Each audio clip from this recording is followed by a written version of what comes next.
Lecture 1. How to become conversationally aware. Choose a day from the past week and think about all that you accomplished from the moment you woke up to when you went to sleep. Now, unless you were on a deserted island last week, all by yourself, which seems unlikely, consider how many of those things involve talking with someone else, either speaking in person or on the phone, or talking with someone online.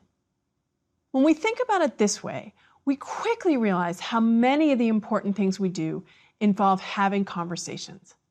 It's how we get things done, at work, at home, over the phone, over email, in stores, in a neighbor's front yard as we walk the dog.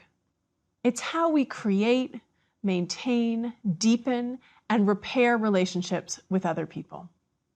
I think we've all been in conversations where we realize that things are not going well, but we may not be able to pinpoint exactly why.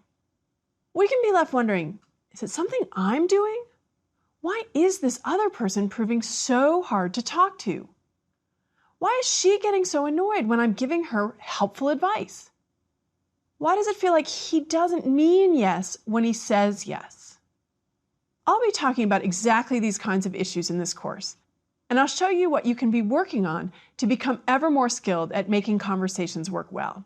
And I'll tell you right now that one key component of doing conversations better is becoming more conversationally aware of what you and others are doing, both as speakers and listeners. People can forget about this second part, about how important good listening is. As you become more aware, you will also become ever more savvy. The great thing, you are going to have lots of opportunities every day to practice what we'll be talking about. And I do mean lots of opportunities. If you're anything like the people in a study published in the journal Science in 2007, you probably utter about 16,000 words a day. It doesn't matter if you're a man or a woman. There is this idea out there that women talk more. The number remains about 16,000. And that number does not take into account all the words that you are typing in text messages, emails, on Facebook, and so on. You are going to be amazed by how much you can learn by stepping back from conversations and examining how they work. You will get an entirely new perspective on what kind of speaker you are, the strategies you rely on, often without even realizing it, and the ones you don't, but strategies that other speakers may be using with you. All of this will give you a richer repertoire for accomplishing things with words in your daily conversations. Once you're more cognizant of what you and others are doing in conversation, or as importantly, not doing in conversation, you can more consciously decide if and how you want to do things differently. In other words, with heightened awareness, you can be more strategic in making conversational choices. Now, I have to be honest with you, in the short run, this course may make you so self-conscious you can barely function normally. You're going to be noticing conversational happenings all the time. When I taught this course at the University of Michigan, students enrolled for a variety of reasons. Some of them were in the business school and they wanted to be smoother in their professional interactions. Some of the students wanted to improve their game, have better ways of asking people out. But by week 3, they came in and they said, "This course is not helping. I'm noticing everything and I'm so self-conscious that I can barely speak." But in the long run, as these students discovered, this conversational noticing becomes more routine. And it allows you to be a more successful conversationalist, from rescuing a conversation gone wrong, to negotiating a tricky request, to successfully apologizing. I'm Ann Curzan, and one of the many things I love about my field of English linguistics is that it allows us to understand more fully the language that we experience every day. This is information that we can take out there in the world to understand things differently. As you listen to these lectures and then go out into this world filled with talk, you will notice things you hadn't noticed before. For example, what work can the word do? Let me give you an example. You ask me, "Ann, could I borrow your laptop for 20 minutes? And I say, I probably don't even need to finish that sentence because you know I'm about to say no. That little is a precursor to what linguists call a dispreferred response. The preferred response here would be yes, but I'm about to say no. And even after that I probably take my time. I actually have some work I need to get done, at which point you may jump in and say, no worries. And look, I didn't even have to say no. I want to note here that does other work too. As we'll talk about in other lectures, not all ums are created equal. As a second example, how and why do we talk about the weather? I'm actually going to leave that as a teaser for the second lecture, but I'll tell you now that it's more than just a conversation starter. It can signal other things in a conversation. How's that for a conversational strategy? I put an interesting topic on the table, and then I leave it there so you can wait for another lecture. We will explore all the signals we give and receive many, many times every single day in the intricate dance of conversation. And we'll talk about both the conversations we have in person and the conversations we have over email or text, as all of this is now an important part of our social lives and of our fundamental well-being. It may surprise you to learn that we have empirical evidence suggesting that talk is an important part of happiness, and specifically substantive talk, substantive conversations. This is coming from a study published in Psychological Science in 2010 by researchers at the University of Arizona and Washington University. Their results found not just a correlation between well-being and spending less time alone and more time talking. It turns out that the kind of talk matters. The happiest folks spent less time doing small talk and more time having substantive conversations. We'll actually talk about both. Small talk can serve some very important purposes and is a key social skill. It's part of being a good conversationalist. Then there are the valuable skills involved in engaging in substantive conversation. Now, one of these may feel easier to you than the other. Or maybe they both feel hard. And there's a reason for that. They both involve doing some serious work. Perhaps you are saying right now, but I thought we were talking about happiness. And we are. But good conversation, that ingredient to happiness, requires work. Good conversation does not happen all by itself. And it doesn't happen if not everyone is pulling their weight with the work.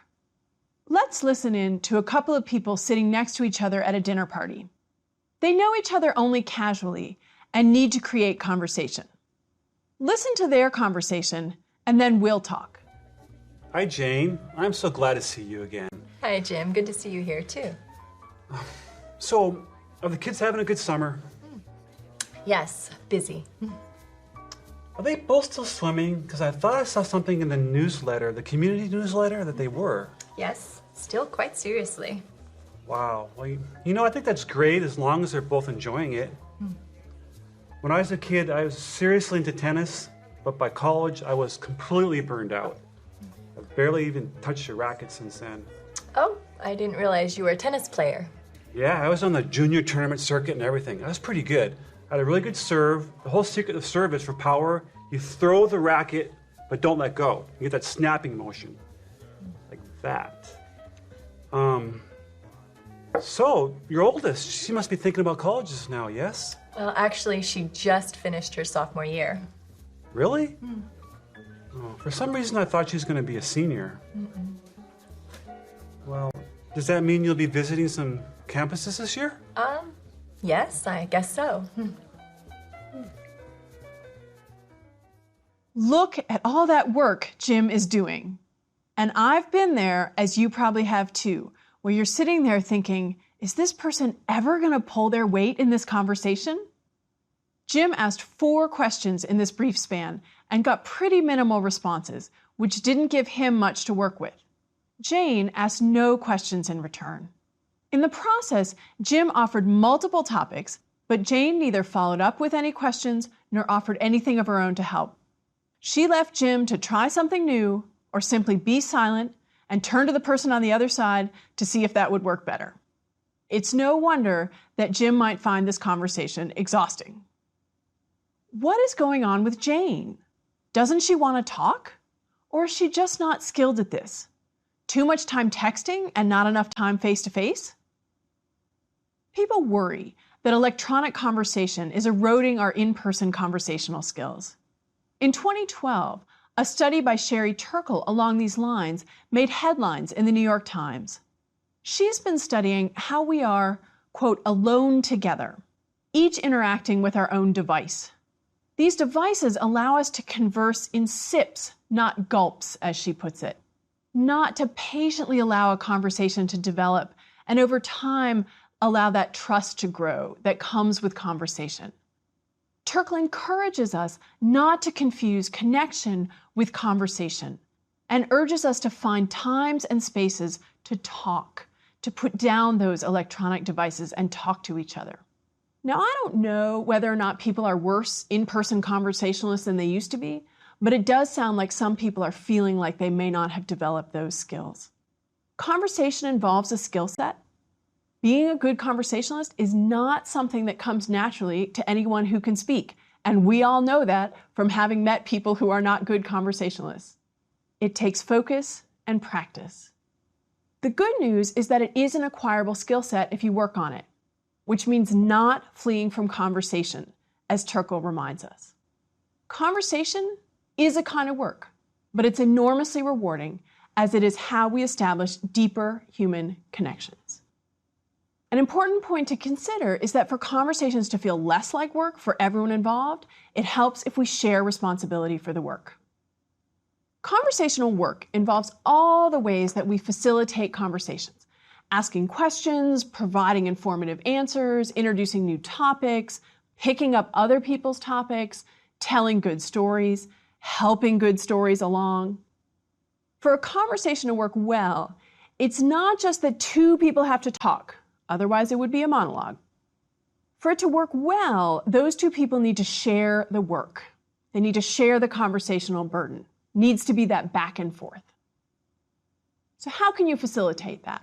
There's some easy steps that any of you can take to share the conversational work, which can make conversations feel more mutual, shared, and much more fun. As you'll notice in this advice, the work does not just involve talking, but also active listening. Good listening is not just sitting passively, but also responding in the moment and planning future responses. It also involves work. So I'm going to give you 3 pieces of advice. First, ask your fair share of questions, whether this is someone you know well or someone you don't know well. If this is someone you don't know, I'd think of it this way. Pretty much everyone is interesting. See if you can figure out what makes this person interesting. Not that this is an interview, and asking too many rapid-fire questions can start to feel intense for that other person or even intrusive. But ask follow-up questions about someone's job or travels or children, whatever else they put on the table. As someone's talking, you then should be multitasking, processing what they're saying and thinking of follow-up questions. Follow-up questions are a great way to show how well you're listening, and that is a very cooperative move. If this is someone you know well, you can think of questions as a way to learn what's really going on with this person. Again, follow-up questions can be key. This other person you're talking to that you know well says that work this week was okay. Rather than just leave it there, ask if they had to work late, or if anything funny happened, or whether they heard from their coworker about the thing you talked about last week. You're showing then that you care and that you listen, not just to that conversation, but to conversations you've had in the past. Second, help other people to be able to ask you questions. Now, what do I mean by this? We are helping other people if we put on the table things they might find interesting or be able to talk more about. And I think an example here will be helpful. Let's think about how we introduce ourselves in terms of how easy or hard we make the conversation from there. Let's imagine the different ways I can tell someone what I do. We're back at the dinner party, and someone asks me, "Anne, what do you do?" Here are 2 different options for how I respond. First, I could respond, I teach English linguistics. I can tell you from experience, this can be a conversation stopper. Not everyone is sure what linguistics is, and if they're not sure, this may not be the moment that they want to ask. Even if they do know what linguistics is, they still may not have a ready follow-up question if that's all I give them. Now here's a second response. I say, I teach English linguistics, often courses on the history of the English language and how conversations work. What this really means is that I'm a fount of random linguistic information, and I vote on the word of the year.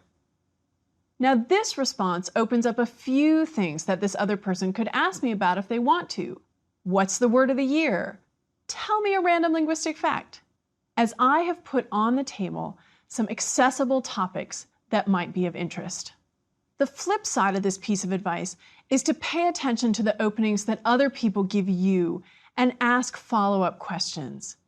Jane could have done this in the conversation that we listened in on when Jim put tennis on the table, but she chose not to. Third, put interesting topics on the table and pick up topics other people put on the table. Okay, if we're going to talk, we need to have things to talk about. This can be easier when we know someone well, so let's start with someone we barely know. Imagine this. We've introduced ourselves, we've gone through those standard questions about, say, work, where someone's lived, that kind of thing. Small talk is out of the way. Now what? One good strategy is to have a couple of interesting, accessible topics on hand. You can prepare this ahead of time. This could be, for example, something you read in the newspaper or heard on the radio. Not necessarily the hot-button political topics, but some of the specialized interest stories. For example, at a dinner party, I might put on the table an article I read about the effects of concussions on football players. You don't have to be a sports fan to find that topic interesting. Or perhaps I put on the table a movie and ask if people have seen it, because I think that might generate some good conversation. What you're doing when you do this is finding some shared ground for conversation, and others will be very grateful that you have done so. With someone we know well, we could tell a story that we think that person will be interested in, or follow up on something we talked about earlier. So you could say something like, I've been thinking about what we were talking about yesterday. Or say, so on my way to work this morning? You'll notice here that I'm just putting a topic on the table. There are times when we should not wait for a question to put a new topic on the table. We just launch in and say, I was reading this article the other day. And then we hope the conversation will go from there. Then be sure to notice when someone has done the same thing for you and pick up that topic. It is just terrible to watch a topic die on the table. Someone puts something out there and then nobody picks it up.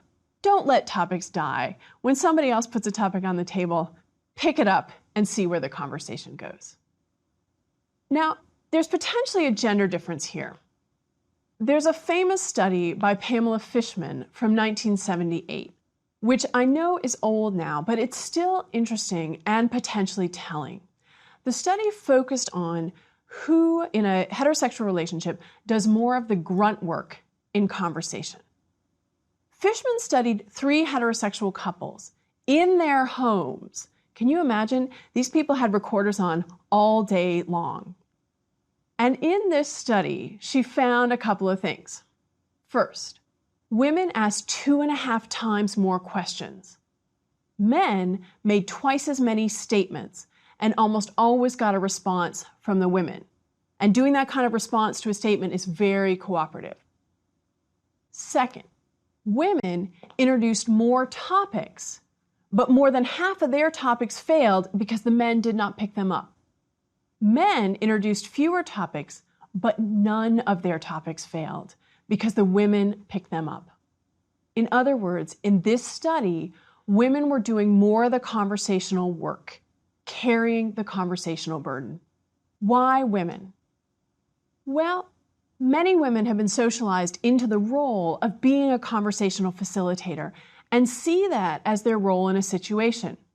It can be part of being feminine to be a good conversationalist. In contrast, The stereotype of a masculine man is sometimes monosyllabic, not being a good conversationalist. It may also be about power. If women see themselves in a situation as in a less powerful position, they may feel obliged to facilitate the conversation, to pick up a topic from someone else. Now, as soon as I say that, you may be thinking, but I know women who are bad conversationalists and men who are really chatty. So do I, and I think we all do. As soon as there's a stereotype, and there are plenty of them about men and women, we can and should think of the exceptions. So let's talk for a few minutes about the idea that there might be gender differences in how we talk, as this will continue to come up throughout the course. Studies disagree about just how differently men and women talk, and most of these studies have focused on heterosexual men and women.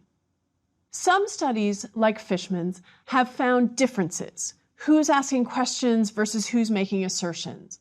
Who's using more polite language? And some people argue that women use more polite language. Now, others have challenged those results, saying it depends on much more than gender. For example, setting is so important, public settings versus private settings. Some studies have shown that women talk more in private settings than in public settings. Other people say the question is clearly more complicated than men and women. Gender is part of our identities, but so is our sexual orientation, race and ethnicity, class, age. All of these affect how we talk. But for right now, we'll focus on gender and how it may shape the way we talk in conversation. Let me say this first. It's not about biology. There's nothing about being biologically male or female that makes you talk in a particular way, except pitch, how deep your voice is. That is biological. This is mostly about socialization. Let me also say that all of us talk more similarly than we do differently.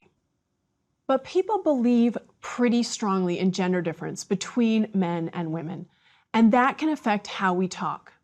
In other words, if we believe men and women talk differently, then we can enact that difference by talking how we think a woman talks or how we think a man talks.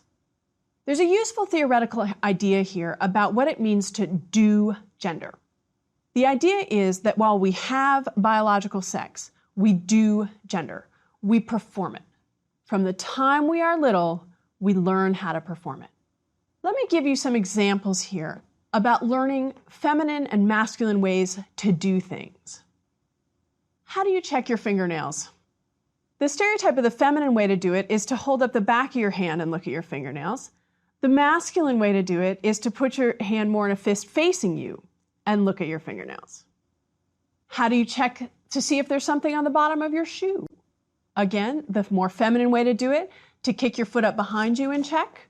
The more masculine way to do it, to bring your foot up in front and check.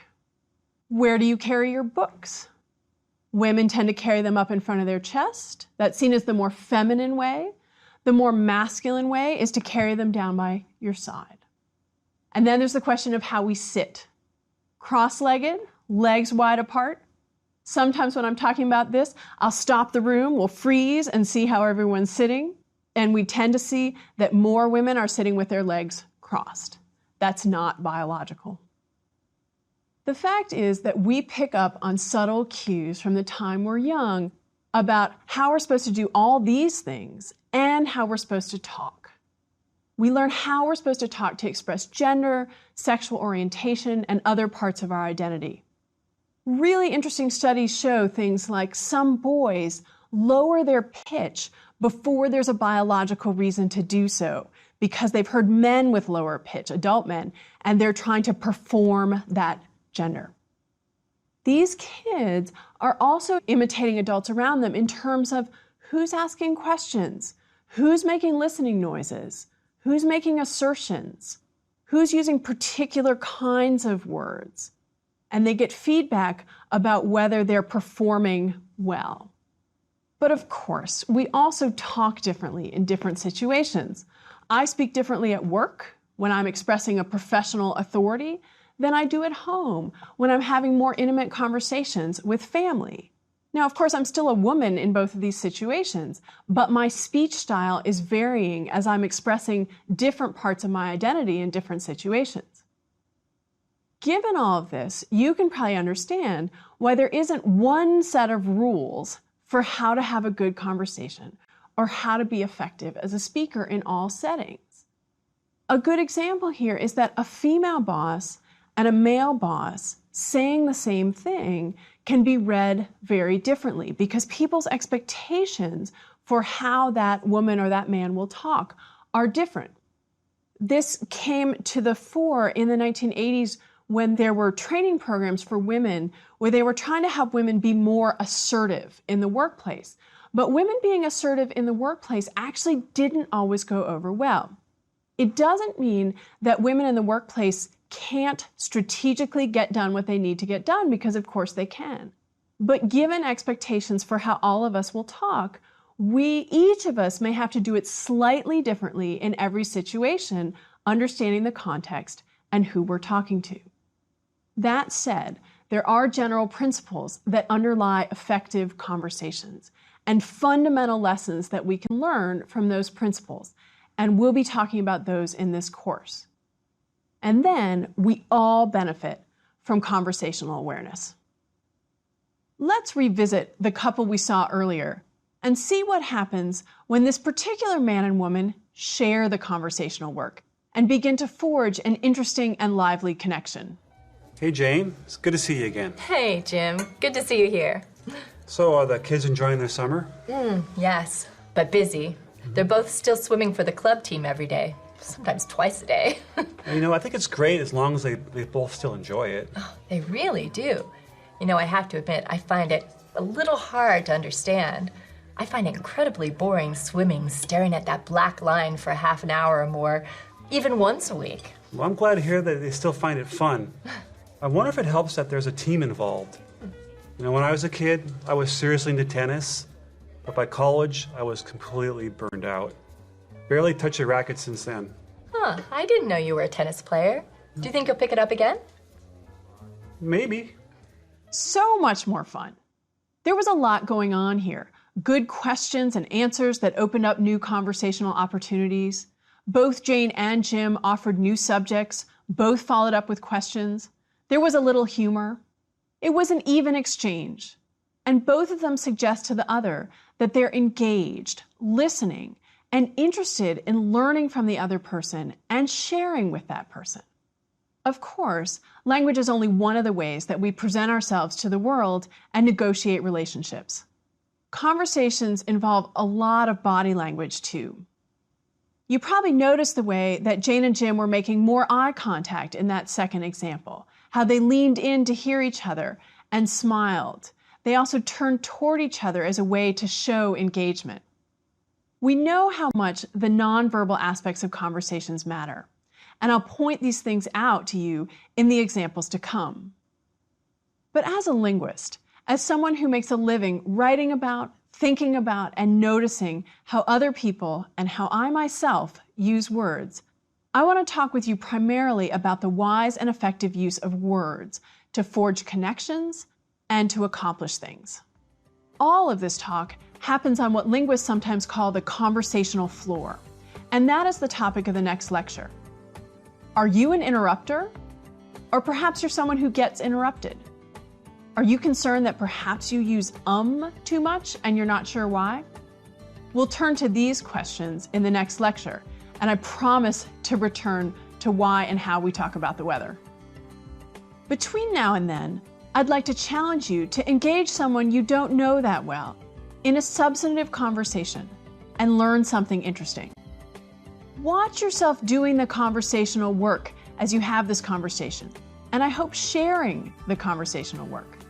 Ask open-ended questions, listen actively, introduce topics, pick up the other person's topics, and follow the conversation where it leads you. I hope you have fun.